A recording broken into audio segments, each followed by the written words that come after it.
안녕하십니까. 지식산업센터 전문기업 지산엔 박희성 대표입니다.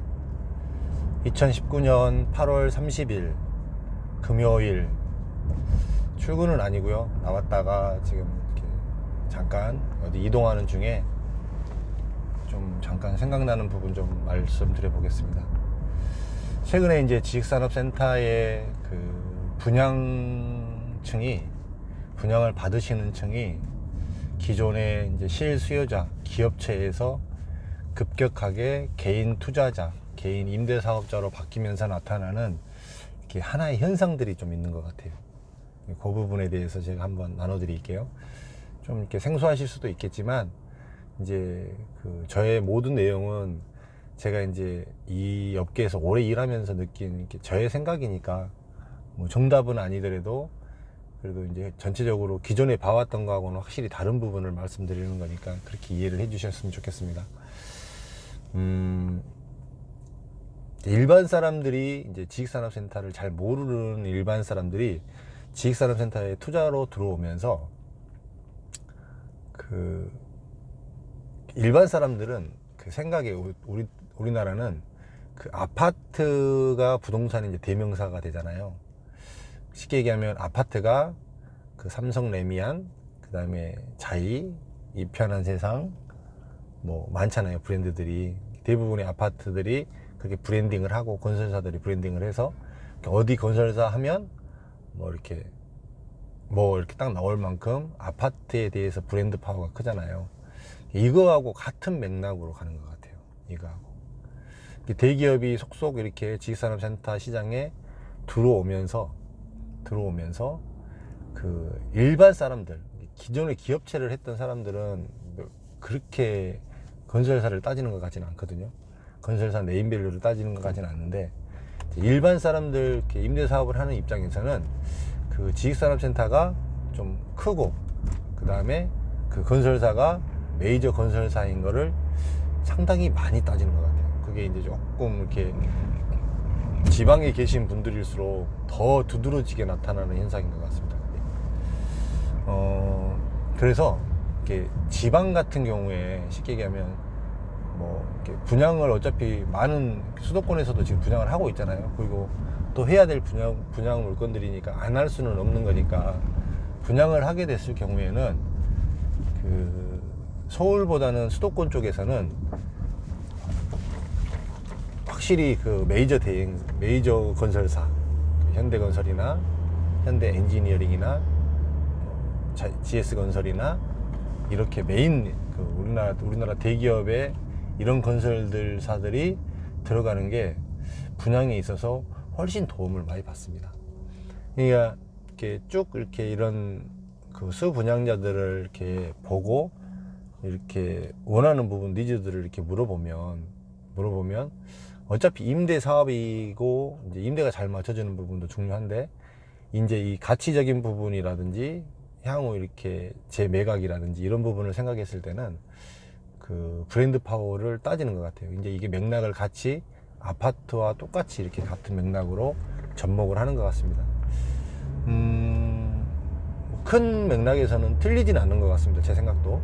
저는 이제 그 아파트형 공장, 이 지식산업센터도 장기적으로는 아파트처럼 따라간다.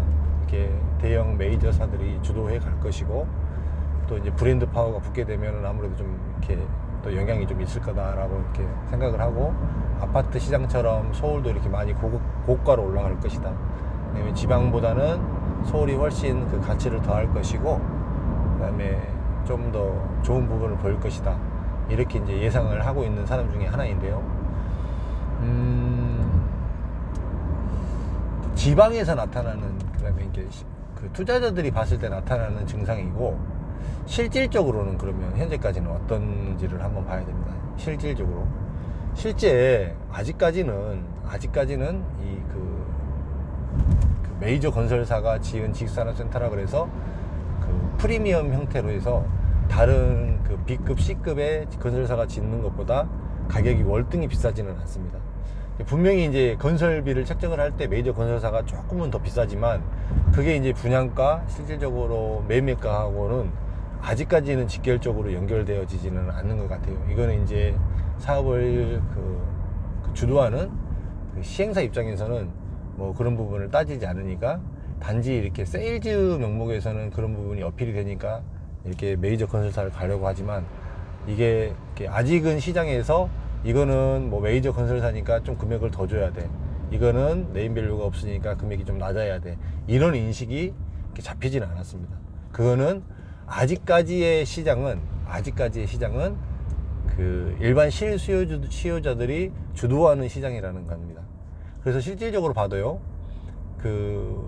사실 그 지식산업센터에서는 가장 많이 지은 기업이 대륜건설, 에이스건설, 우림건설, 이런 회사들이 되게 유명하죠. 지금 최근에는 SK건설 이렇게 유명하잖아요. 이게 가장 많이, 또 이게 이 중에서는 또 가장 메이저 건설사는 SK건설인데 실제로 건축 시공을 하고 마감 자재하고 구조하고 모든 사용 편의성을 봤을 때는 이 지금 네 개만 불러드린 것 중에서요, 대륜건설, 에이스건설, 우림건설, SK건설, 이 네 개만 만약에 갖고 따지고 본다면 제가 봤을 때는 SK건설이 제일 떨어집니다. 사용하기에는. 그 가장 잘 설계하고 가장 쓰기 좋게 하는 거는, 제가 봤을 때는 그런 부분에 대해서 가장 그 변화가 민감하고 빨리빨리 적용하는 거는 대륜건설이 가장 잘 이렇게 적용하는 것 같아요. 그래서 실제로 이렇게 디지털 단지 같은 경우에서는 그런 차이가 없습니다. 하기야 실질적으로 또 디지털 단지 안에는 메이저 대형 건설사들이 아직까지는 이렇게 자리를 많이 잡아 있지는 않았기 때문에 그런 현상이 있기는 한데, 이 건설사 부분을 따지지는 않는다, 실수요자들은. 그 다음에 그런 부분에 대해서는 실제로 여태까지 사용해왔던 분들의 검증을 통해서 기존에 많이 해왔던 분들이 좀 더 우대를 받는 그런 형태를 보이고 있다. 그런데 단지 지금 현재는 그 신규로 이렇게 디지털 단지가 아니라 서울 지역, 그 다음에 서울을 둘러싼 경기도 지역, 그 다음에 수도권 지역, 이렇게 다 봤을 때 이제 분양의 전체적인 흐름 자체가 실수요자로는 분양이 다 채워지지 않는 거의 그런 형태이고, 임대 투자자가 들어오다 보니까 임대 투자자들의 눈높이는 기존 부동산의 눈높이하고 같이 간다. 그래서 아파트를 보는 시각하고 같이 본다. 그래서 볼륨이 크고, 시계가 아파트로 봤을 때는 세대가 크고, 그 다음 그 메이저 건설사, 그 다음에 네임밸류가 있는 일군 건설사일 경우에 더 분양받으려고 하는 현상이 두드러지게 나타난다. 이 부분 같은 경우는 이제 그 사업을 일반 이렇게 분양받으시는 분들보다는 이렇게 사업 시행하시는 분들이 좀 더 참고를 하셨으면 좋을 것 같고요. 이제 굳이 제 입장에서는 같은 값이라면 일군 브랜드가 나쁘지는 않죠. 당연히 좋죠. 훨씬 뭐 현대라든지 뭐 자이라든지 이런 게 들어가면 아무래도 같이 거기서 사용하고 뭐 임대를 주든 뭐 어떤 부동산을 하나 취득했다라고 누구에게 이야기를 할 때라도 굉장히 자부심이라든지 이런 것들은 생길 수 있잖아요. 근데 실질적으로 이게 이제 매매 가격과 분양 가격에서 그렇게 많이 차이 나지는 않는다라는 부분을 이렇게 인지를 하고 계시고요. 또 어차피 기왕이면 같은 값이면 좋은 건설사의 것들을 사는 게 좋다고 봅니다. 저도 나쁘지 않습니다. 요런 부분, 이제 그 특색적인 부분, 지식산업센터가 최근에 많이 생겨지니까 요런 특색이 나타나더라, 요런 것들이 보이더라, 요 부분을 한번 이야기를 한번 드리고 싶었어요. 앞으로의 전망은 이렇게 지금 현재 경기가 조금 어렵잖아요. 이렇게 어려울 때는 일반 자금력이 많지 않은 이런 시행사들은 사업을 인허가에서부터 시작해서 PF를 받아서 사업을 진행해 내기가 굉장히 쉽지 않은 구조가 됩니다. 그렇게 되면 이렇게 어려운 상황에서는 거의 대부분 자금력이 있고 큰 회사들이 이렇게 많이 이렇게 사업을 해나가는 이런 추세가 될 것이고요. 그 다음에 서울 지역 같은 경우는, 제 개인적인 생각으로는 서울 내 지역 같은 경우는 이제 점차적으로 토지값도 올라가고 건축비도 많이 감당하기가 쉽지 않기 때문에 시행 시공을 이렇게 같이 감당하는 메이저 건설사, SK가 최근에 가장 그런 식으로 지식산업센터를 많이 짓고 있으니까 SK건설을 필두로 해서 이렇게 실질적으로 이렇게 건설사들이 직접 이렇게 시행 시공에 참여하는 이런 것들은 서울 시내에서는 이렇게 많이 나타나지 않을까라는 것도 좀 조심스럽게 한번 예상을 한번 해봅니다. 이렇게 지식산업센터가 돌아가는 전체적인 흐름이니까요. 근데 제가 봤을 때는 지금 지식산업센터가 굉장히 그 변화의 시기인 것 같아요. 변화의 시기. 맨 처음 아파트형 공장에서 그 다음에 이 아파트형 공장에 제조업들이 밀려나가고 IT 업체들이 속속속속 늘어나고 그 다음에 IT 업체들이 많아짐으로 인해서 제조업과 IT가 같이 공존하는 이 아파트형 공장에서 완전히 제조업들이 밀려나고 지식산업센터로 변모를 하고 그 다음에 이제 이 지식산업센터가 그냥 이렇게 메이저 건설사의 주무대가 아닌 변방의 건설사의 주무대였다가 이제 그 대한민국의 부동산의 주역으로 떠오르고 메이저 건설사들이 속속 들어오는 이런 느낌. 굉장히 조금 이렇게 발전해가고 이렇게 좋아지는 부분들, 그 다음에 변화되는 느낌들이 많이 감지가 됩니다.